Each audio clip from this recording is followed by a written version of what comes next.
And we are back. Let's have a look at the immaculate vegetable garden. I don't know what anything is, so not much point in... I know there's sunflowers.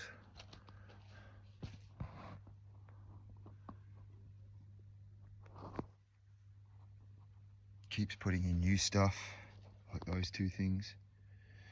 If anybody knows what any of the stuff is, feel free to say in the comments. I know that's rhubarb. Like, what are those purple things down there?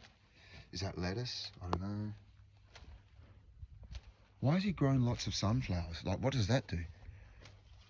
Like, what do sunflowers, I mean, apart from sunflower seeds, but do sunflowers produce anything else? Like, are they good for the soil or something? I don't know much about vegetables, plants, much about anything really, to be honest.